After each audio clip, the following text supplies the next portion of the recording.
In February 2023, a pediatric emergency physician at Johns Hopkins All Children's Hospital in Florida posted a 30-second video. On screen was a single X-ray. The patient was 4 years old. Lodged behind his tonsils, glinting against the soft tissue, was a thin sliver of steel, about half an inch long, sharp at both ends. The video reached 40 million views in under a month. The metal fragment was a wire bristle from a backyard grill brush. It had snapped off during cleaning, stuck to the grates, ridden into a hamburger, and ended up exactly where it ended up. The doctor's message was simple. There is a tool sitting in nearly every kitchen on Earth that can do the same job. It costs less than a candy bar, and almost nobody uses it that way. The tool is aluminum foil. It lives in a drawer next to the cling wrap. People rip it, wrap a sandwich in it, and throw it away. It is treated like the most disposable object in the kitchen. And yet behind that boring silver roll sits a Swiss patent from 1910, an engineering paper from Dartmouth that quietly humbled the home Wi-Fi industry, a peer-reviewed Egyptian study on food chemistry, and a CDC public health bulletin most people have never read. This is the story of what aluminum foil actually is, what it can actually do, and why almost everything most people believe about it falls somewhere between half-true and outright wrong. There is no buried conspiracy here. The reason is more boring than a conspiracy, and much more interesting. Aluminum foil cannot be patented in any meaningful new way. No company can monopolize it. No brand has a financial reason to fund a campaign explaining what it really does. A product without a corporate champion has no storyteller. So, the knowledge sits in old engineering manuals and academic journals, gathering dust, while people line their oven floors with it and ruin their stoves. 6 case files. Each one starts with something most people think they know. Each one ends somewhere unexpected. By the end, the silver roll in the drawer will look less like trash and more like what it has been all along. A piece of forgotten engineering that the modern world walked past without ever noticing. Case File 1. The shiny side, the dull side, and the manufacturing secret before 1910. Every roll of so-called tin foil in the world was actually tin. Real tin. Soft, expensive, and giving off a faintly metallic tang that made wrapped food taste vaguely like a coin. The reason grandmothers still call aluminum foil tin foil is that at one point the label was literally accurate. In December 1907, a Swiss chemist named Dr. Lauber, working with the sons of aluminum manufacturer J.G. Meher in Schaffhausen, perfected something called the endless rolling process. Their plant sat at the foot of the Rhine Falls and ran on the energy of the water itself. By 1910, the world's first commercial aluminum foil rolling factory, Dr. Lauber, Meher, and C.A., had opened in Emschaffen, Switzerland. By 1911, a Bern company called Tobler began wrapping its triangular chocolate bars in this brand new material. That bar was the Toblerone, and it has been wrapped in aluminum foil continuously ever since. It is the longest-running aluminum foil-wrapped product in human history. By 1912, the Maggi Food Company was wrapping its soup cubes the same way. Within a generation, tin foil was a dead industry. Modern household aluminum foil is rolled to a thickness of between 16 and 24 micrometers. That is roughly a fifth the diameter of a human hair. At that gauge, the metal becomes so fragile that a single sheet will tear inside the rollers under its own weight. The factory solution is what engineers call the doubling process. 2 sheets of aluminum are run through the final pass at the same time, pressed together so they reinforce each other under the steel rollers. And here is where the most believed myth in the modern kitchen comes from. The 2 outer faces of that aluminum sandwich kiss the polished steel rollers and come out mirror bright. The 2 inner faces touch only each other and come out matte. When the bonded sheet is unwound and split apart at the end of the line, every roll of foil from that machine has, by simple geometric necessity, 1 shiny side and 1 dull side. 1 shiny side and 1 dull side. That is the entire reason. It is a manufacturing artifact, not a thermal feature. The reflectivity difference between the two faces sits in the range of 3 to 5%, utterly meaningless inside a domestic oven, where heat moves primarily through circulating hot air and conduction, not radiation. Every chef, food blogger, and kitchen elder who said to put the shiny side toward the food was passing on a folk belief, not a rule. The only real exception is non-stick foil, where one face has been deliberately coated with a food-safe polymer release layer. The packaging on that product always tells the buyer which side that is. An entire century of careful kitchen ritual performed for an optical illusion.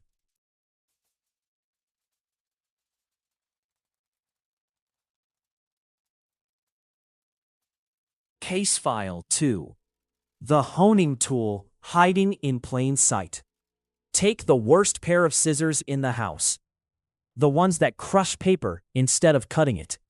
The ones that have been sitting in the drawer, waiting to be replaced for 2 years. Fold a sheet of foil in half, and in half again, and in half again, until it is roughly 8 layers thick. Cut through the strip from base to tip. Do this 10 times. The blades will glide through paper afterward in a way they have not done in months. This is not sharpening. Sharpening removes metal from the edge to create a fresh bevel.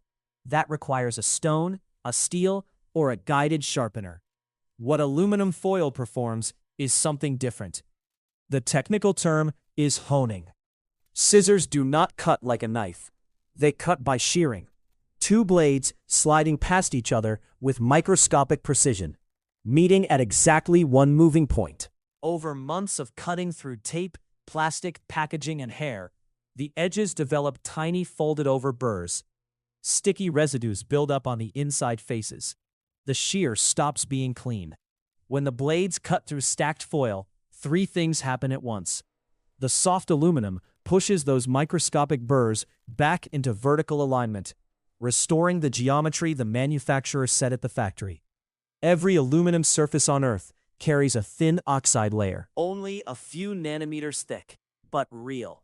That oxide is aluminum oxide, the same chemical compound that in pure crystalline form, with trace iron and titanium, becomes the gemstones called ruby and sapphire.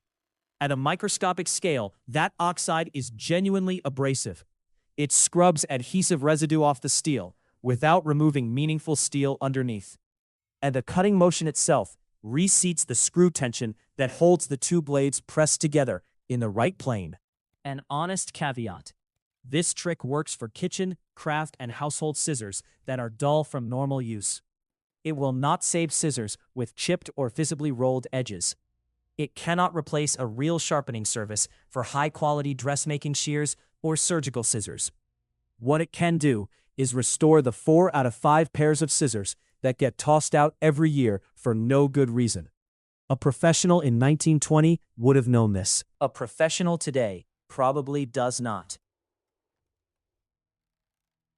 Case File 3. The galvanic cell on a bathroom faucet. Chrome bathroom fixtures are not actually chrome all the way through. They are steel, electroplated with a thin layer of nickel, with an even thinner final layer of chromium on top. When that top layer wears through anywhere, at a sharp corner, around a screw hole, where a hard water spray sat too long, water and oxygen reach the iron underneath. The iron oxidizes. The result is rust, iron oxide, weakening the metal and turning the finish that ugly reddish brown. Crumple a small ball of aluminum foil. Wet it with plain tap water. A drop of white vinegar speeds it up. Rub the rust spot. The rust lifts off. The chrome looks new again. This is not abrasion. This is electrochemistry. And once it is visible, it cannot be unseen. Aluminum is significantly more reactive than iron. It sits much higher on the electrochemical activity series. When wet aluminum meets rusted steel, the water acts as an electrolyte, and what has just been built, by accident, with kitchen materials, is a microscopic galvanic cell. Electrons flow from the aluminum to the iron oxide, The aluminum sacrifices itself, donating electrons that pull the rust apart. The iron returns to a clean metallic state. The foil turns into a soft gray slurry of harmless aluminum oxide that wipes away with a paper towel. Engineers use exactly this principle on a much larger scale. Every day, on every steel structure in saltwater, offshore oil platforms, ship hulls, port pilings, underground pipelines, they all carry bolted-on aluminum and zinc anodes whose entire job is to corrode in place of the structure they are protecting. The technique has a name: cathodic protection. It is one of the quietest, most successful applications of electrochemistry in industrial history. The bathroom faucet trick is the kitchen table version of the same physics. The reason this is safe on chrome comes down to the Mohs hardness scale. Aluminum sits around 2.5. Chromium sits around 8.5. Aluminum cannot scratch a chromium plating any more than a fingernail can scratch glass. Steel wool, by contrast, is harder than chromium. That is exactly why grandmother's steel wool ruined grandmother's faucets. The old common sense rule, use the softer metal to clean the harder one, has been quietly forgotten and replaced by $15 bottles of chemical rust remover. Case File 4. The Dartmouth paper that embarrassed an industry. On November 8, 2017, a research team led by Xia Zhou, then an assistant professor of computer science at Dartmouth College, presented a paper at the ACM BuildSys conference in Delft, Netherlands. The title was Customizing Indoor Wireless Coverage via 3D Fabricated Reflectors. The question they asked was deceptively simple.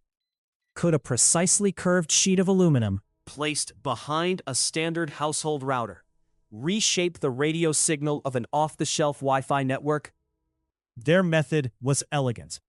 They built a software tool called Y-Print that takes the floor plan of a room, where the router sits, where stronger signal is wanted, where weaker signal is wanted, and computes the optimal three-dimensional curve for a reflector placed behind the router's antennas. Then they covered the printed shape in a thin layer of ordinary household aluminum foil and clipped the result to the back of the router. The numbers from the published paper are precise, and they are worth quoting carefully because they keep getting mangled in headlines. Optimized reflectors increased signal strength in target areas by up to 6 decibels and decreased it in non-target areas by up to 10 decibels. Translated into actual data throughput on a real network, that meant up to a 55.1% increase in download speed in rooms where coverage was wanted, and up to a 63.3% decrease in areas where it was not. The total hardware cost, plastic, foil, and evening of 3D printing, was approximately $35. That second number, the 63.3% decrease, deserves a longer pause. It means the reflector creates what the Dartmouth team literally called a virtual wall. Less of the network leaks into the parking lot. Less of it bleeds into the apartment next door. Less of it spills onto the street. Anyone trying to crack the network from a vehicle parked at the curb is suddenly attempting to grab a signal that has been deliberately starved in their direction. In physics terms, this is free perimeter security. An honest caveat, because this matters. This is not bend a piece of foil and tape it on the router. The shape matters. A flat sheet does almost nothing. A random curve does almost nothing. A curve computed for the wrong room does almost nothing. The Dartmouth team published the Y-Print algorithm openly. Hobbyist communities have since built simpler templates that work for common router models. For anyone technically inclined, this is replicable. The takeaway is different. The $300 mesh router system being marketed in streaming ads is, for a meaningful subset of homes, solving a problem of signal direction, not signal strength. A correctly shaped reflector behind an existing router can solve that direction problem for the price of a pizza. An entire consumer category, premium routers, mesh systems, range extenders, quietly stops looking necessary. Case File 5. Back to the emergency room. The X-ray that traveled around the world went viral because it put a face on a number that had been sitting in medical literature for years. In 2016, a paper in the journal Otolaryngology, Head and Neck Surgery, drawing on data from the Consumer Product Safety Commission's National Electronic Injury Surveillance System, estimated 1,698 emergency department visits in the United States from grill brush wire bristle ingestion between 2002 and 2014. 25% of those visits required inpatient admission, meaning the patient was kept overnight, often for surgery to remove a wire that had perforated the throat, esophagus, stomach, or small bowel. The Centers for Disease Control issued a formal warning in its Morbidity and Mortality Weekly Report in 2012. Despite all of this, the wire grill brush is still on shelves at every hardware store in America. The replacement is the cheapest possible safety intervention any consumer expert has ever recommended. Take a sheet of heavy-duty aluminum foil, crumple it into a tight ball roughly the size of a tennis ball. Hold the ball with long metal tongs. Scrub the hot grill grates after cooking. The crumpled aluminum is rigid enough to scrape carbonized grease off the metal and soft enough that it cannot leave behind sharp shards. There is no broken bristle to embed in the next hamburger, because there is no bristle to begin with. Aluminum melts at 660 degrees Celsius, far above any normal grill surface, so the ball does not deform meaningfully against the grates.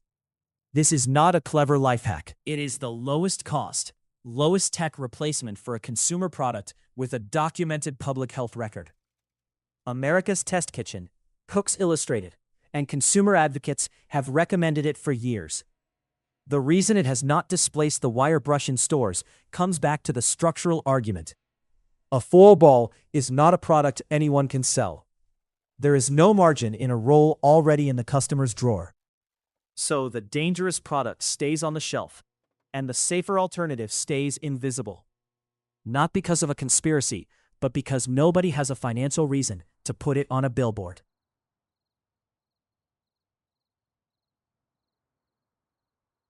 Case File 6. What acid and salt really do to foil. In 2012, a research group led by Dr. Ghada Bassayoni at Ain Shams University in Egypt published a study in the International Journal of Electrochemical Science. The methodology was straightforward and rigorous. The team wrapped minced meat in commercial aluminum foil and cooked it under 6 different conditions: plain, with tomato juice, with citric acid, with apple vinegar, with salt, and with a full mix of spices. They then measured aluminum migration into the cooked meat using inductively coupled plasma mass spectrometry, the same trace element technique used in forensic chemistry. The results were unambiguous. Acid dissolved the protective oxide layer on the foil, and aluminum ions leached directly into the food. Salt accelerated the process. Heat multiplied it. The lowest pH solution, with extra citric acid, produced the highest aluminum levels in the meat. A 2020 follow-up study at the University of Milan confirmed and extended these findings, using a different technique, ALCP optical emission spectrometry, on roasted beef, chicken, and fish wrapped in standard household foil. They found measurable aluminum migration in every sample, and significantly higher migration in marinated samples. Microscopy of the foil itself showed visible microholes etched into the surface where the metal had dissolved into the food. What does this mean in a real kitchen?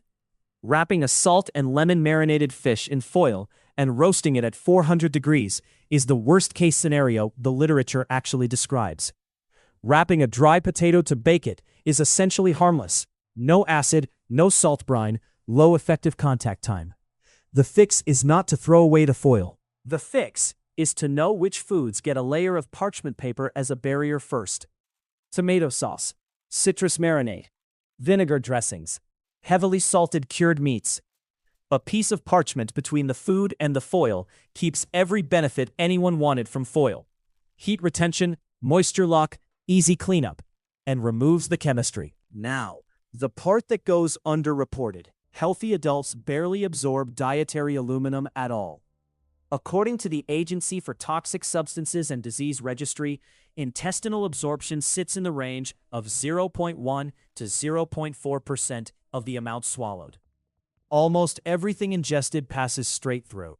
Of the small fraction that does enter the bloodstream, healthy kidneys clear roughly 99% of it, mostly within 48 hours. The people who genuinely need to be careful are infants, anyone with kidney disease, and people on long-term aluminum-containing antacids. For everyone else, this is a precaution worth taking, not a panic worth having. There is a related danger that has nothing to do with chemistry, and the appliance manuals are surprisingly direct about it. Lining the bottom floor of an electric oven with a flat sheet of foil traps heat against the porcelain enamel, can damage the lower heating element, and in convection ovens can block lower vents. GE, Whirlpool, and Frigidaire all explicitly warn against it in their published guidance. To catch drips, use a foil-lined sheet pan on the rack below the dish, never on the oven floor itself. Honest limitations. Where foil falls down. Foil is a remarkable material, but it is not magic, and any explainer that pretends otherwise is selling something. So here is the honest map of where it stops working. It is not a Wi-Fi range extender unless the geometry has been computed for the room. Wrapping foil around an antenna without a calculated shape will in most cases do nothing or actively hurt the signal. It cannot sharpen scissors that have actual chips in the cutting edge. Those need a real grinder. It is genuinely problematic when wrapped tightly around acidic, salty food at high temperature for long durations. And the published literature backs that up. Lining the bottom floor of an oven is not a clever trick. It is a documented appliance hazard. And foil is not a structural material. It is not a substitute for a properly engineered grounding strap, an RF shielding bag, or a real protective tool. Knowing the limits of a tool is part of mastering it. A craftsman in 1920 would have understood this instinctively. The skill that needs reviving is not the use of foil. It is the habit of asking what a tool is actually doing.